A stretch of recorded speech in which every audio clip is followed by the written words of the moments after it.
ఈనాడు media సంస్థల అధినేత రామోజీరావు కన్నుమూశారు. వృద్ధాప్య అనారోగ్య కారణాల వల్ల ఆయన తుది శ్వాస విడిచారు. మనతో మాట్లాడటానికి జయప్రకాష్ నారాయణ గారు టెలిఫోన్ లైన్ అందుబాటుకు వచ్చారు. నమస్కారం జయప్రకాష్ నారాయణ గారు. జేపీ గారు, నిజంగా ఈ ఉదయం వినకూడని వార్తనే చెప్పొచ్చు. చాలా విషాదంలో ముంచేసింది. ఒక్క జర్నలిజం అనే కాదు, చాలా రంగాలు, ఇటు సినిమా రంగం కావచ్చు, అనేక రంగాలు సంబంధించిన వ్యక్తులు కూడా తమ ఇప్పుడే వాకింగ్ నుంచి వచ్చి పత్రిక చూస్తే అస్వస్థతకు గురయ్యారు అని చెప్పని విని వెంటనే ఫోన్ చేశాను వారి కుమారుడు కిరణ్ గారికి. వారు చెప్పారు ఇప్పుడు ప్రొద్దున 4 గంటల తర్వాత అస్తమించారని చెప్పని. చేరుకోవటం ఇంకా కష్టం, కొంత టైం పడుతుంది. మీరు అన్నట్టుగా ఒక దిగ్గజం తెలుగు సమాజానికి, ఈ దేశంలో జర్నలిజానికి దిగ్గజం. గత 50 ఏళ్ల తెలుగు చరిత్ర ఆయనతో విడదీయరాదు. ప్రతి అంశంలో, తెలుగు సమాజంలో ప్రతి అంశంలో కూడా ఆయన పాత్ర ఉన్నది. ఆయన ఏ పదవుల్లోనూ లేరు అధికారికంగా, ఏ రాజకీయంలోనూ ప్రవేశించాల, కానీ తెలుగు రాజకీయాన్ని కానీ, తెలుగు సమాజాన్ని కానీ, తెలుగు ప్రజల ఆలోచనలు కానీ తీర్చిదిద్దుతున్నటువంటి వ్యక్తి. నిర్భీతి, ఆయన అసలు భయం అనేది లేదండి. ఒకసారి నమ్మితే దానికోసం ప్రాణమైనా పెట్టేటువంటి తత్వం, మొండితనం, నిరంతరం కష్టం. ఆయన మరణించేదాకా ప్రతిరోజు క్రమశిక్షణతో పొద్దున్న సాయంత్రం పనిచేస్తున్నారు పద్ధతి ప్రకారం. చాలా క్రమశిక్షణ. పెద్దాన్ని నోట్బుక్స్ రాసుకున్నారు. ఆయన దగ్గర ఎప్పుడు నోట్బుక్స్ ఉండేవి, రకరకాల కలర్ పెన్స్ ఉండేవి. అంశాన్ని బట్టి ఆ కలర్ పెన్స్ తో చాలా జాగ్రత్తగా నోట్బుక్స్ రాసుకునేవారు. చాలా గొప్ప మనిషి. నాకు 40 ఏళ్ల పాటు ఆయనతో సాన్నిహిత్యం ఉంది. విశాఖపట్నంలో మొట్టమొదటిసారి ఆయన కలిసాం. నేను అక్కడ విశాఖపట్నంలో పనిచేస్తున్నప్పుడు. అప్పటి నుంచి చాలా సన్నిహిత సంబంధం. ఎన్నో సందర్భాల్లో పోట్లాడుకునే వాళ్ళం. ఆయన ఒక భావం, నాకు ఒక భావం. అయితే వయసులో చాలా తేడా ఉన్నా కూడా ఒకే వయసు ఉన్నటువంటి మిత్రుల్లాగా, చాలా అభిప్రాయ భేదాలున్నా కూడా ఆదరించేవారు, వినేవారు, నవ్వుకునేవాళ్ళం, కలిసి భోంచేసేవాళ్ళం, ఆప్యాయంగా పంచుకునేవాళ్ళం. అభిప్రాయ భేదాలు ఉంటే గట్టిగా వాదించుకునేవాళ్ళం.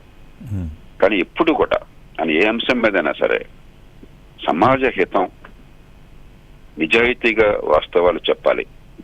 ఎడిటోరియల్లో మన అభిప్రాయం మనకు ఉండొచ్చు, కానీ వాస్తవాలను మనం దాచిపెట్టకూడదు, అబద్ధాలు చెప్పకూడదు, విశ్వసనీయత ఉండాలి. ఈ రెండు కూడా. ఉదాహరణకి విశ్వసనీయత ఎంతదంటే మీకు గుర్తుంటుంది, చాలా ఏళ్ల క్రితం ఆయన స్థాపించినటువంటి మార్గదర్శి మీద చాలా ఏదో రకంగా దాన్ని నాశనం చేయాలి, ఆయన పత్రికని, ఆయన వ్యాపారాలని నాశనం చేసి దివాలా తీయించాలని చెప్పి ఒక గట్టి ప్రయత్నం జరిగింది. లక్షలాది మంది దానిలో డిపాజిట్ చేసిన వాళ్ళు ఉన్నారు. ఒక్క డిపాజిటర్ కూడా వెనకెళ్ళా, డిపాజిట్ తిరిగి వాళ్ళని కోరలా. అంటే తెలుగు ప్రజలకి. హలో సార్, చెప్పండి జేపీ గారు. హలో సార్, జేపీ గారు మీ వాయిస్ వినిపిస్తోంది, చెప్పండి. తెలుగు ప్రజలకి అంత విశ్వాసం ఉంది ఆయనకి. ఆ విశ్వాసాన్ని ఆయన పొందాడు. ఎందుకంటే ఒక మాట అంటే దాని మీద నిలబడతారు. ఆయన దగ్గర డబ్బులు పెడితే ఎక్కడికి పోవు. అట్లాగే ఆయన ఒక వార్త రాస్తే అది నిజమై ఉంటుంది. ఏమన్నా నిజమా కాదు తెలుసుకోవాలంటే పుకార్ల ప్రపంచంలో ఆయన పత్రికలో వార్త వస్తే నిజమని చెప్పిన భావన. కొన్ని సందర్భాల్లో ఆయన అభిప్రాయాలతో విభేదించారు. ఎందుకంటే ఉదాహరణకు రిటైల్ చైన్స్ కావాలా వద్దా అని చెప్పన్నప్పుడు, రిటైల్ చైన్స్ వస్తే దేశం సర్వనాశనం అయిపోతుందని భయపడ్డారు ఆయన.